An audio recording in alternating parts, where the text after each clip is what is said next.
Perlahan, Wei mengangkat bajunya. Wei sudah hamil besar. Bayi dalam perutnya terus bergerak. Tangan-tangannya mendorong kuat dari dalam perut Wei, membuat Wei menjadi kesakitan. Tidak kuat menahan sakit, Wei pingsan. Wei mencari suaminya yang hilang. Wei nekat memasuki laboratorium eksperimen militer. Betapa kagetnya Wei melihat tubuh suaminya dalam inkubator untuk digunakan sebagai bahan eksperimen. Wei hanya dapat menangis melihat suaminya sudah tidak berdaya. Akibat menangis terlalu kencang, perut Wei mulai berkontraksi, dan bayi dalam perutnya ingin segera keluar. Tak disangka, ledakan hebat terjadi di area militer. Dengan perut besar, Wei berlari sekuat tenaga menjauhi api. Namun kontraksi menjadi semakin kuat. Wei sudah tidak kuat berlari, memilih untuk melahirkan di tengah-tengah permukaan. Wei mengerang kesakitan. Ternyata Wei melahirkan di atas lapisan es. Akibat ledakan, lapisan es hancur.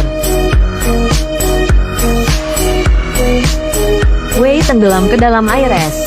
Tidak berdaya dan terus masuk ke dasar danau. Wei akan mati, ditambah dengan suhu air yang begitu dingin. Tiba-tiba keajaiban terjadi. Perut Wei mengeluarkan sesuatu, membuat Wei tertarik ke bagian permukaan. Wei sudah tidak sadarkan diri, sambil tertarik ke atas permukaan es.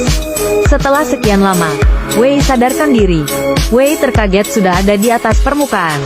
Hal aneh masih berlanjut. Saat membuka mata, terdapat bayi aneh di depan mata Wei. Wei menangis, menyadari bahwa itu merupakan bayinya.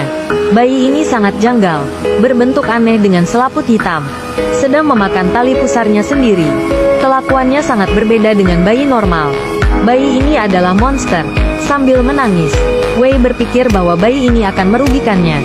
Dengan bimbang, Wei ingin membunuh bayi itu, agar tidak merugikan banyak orang. Bayi aneh itu malah menangis. Hati Wei melemah. Wei tidak dapat membunuh anaknya sendiri.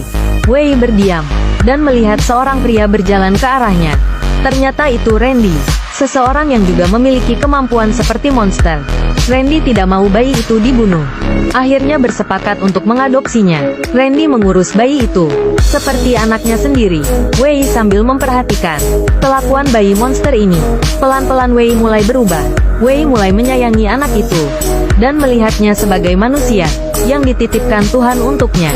Cerita masih berlanjut. Wei mulai jatuh cinta dengan anaknya.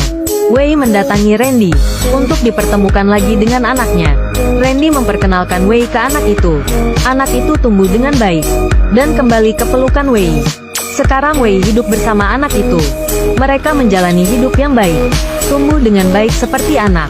Pada umumnya, Wei juga sudah menemukan kebahagiaannya, melihat anaknya tumbuh dengan baik. Pemburu menembak anaknya, ingin dijadikan bahan eksperimen. Tetapi justru darah itu kembali terserap. Lebih dari itu, darah itu mempercepat pertumbuhan anak monster. Anak kecil tadi berubah menjadi remaja. Matanya menjadi putih, dan kembali normal dengan cepat. Ternyata darah itu membuat mode monster dalam tubuhnya menyala. Anak monster ini dapat membunuh orang lain.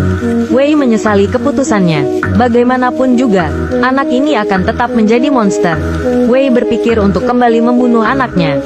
Tetapi Wei menghentikan niatnya. Wei membawa anaknya kembali ke rumah untuk membuat sayatan di tubuh anak itu. Dengan pisau, Wei membuat luka di tangannya, lalu menyiramnya dengan cairan racun, agar anak itu dapat terbunuh. Namun, anak itu malah lebih kuat. Dengan cepat bangun, dan justru berbalik membunuh Wei.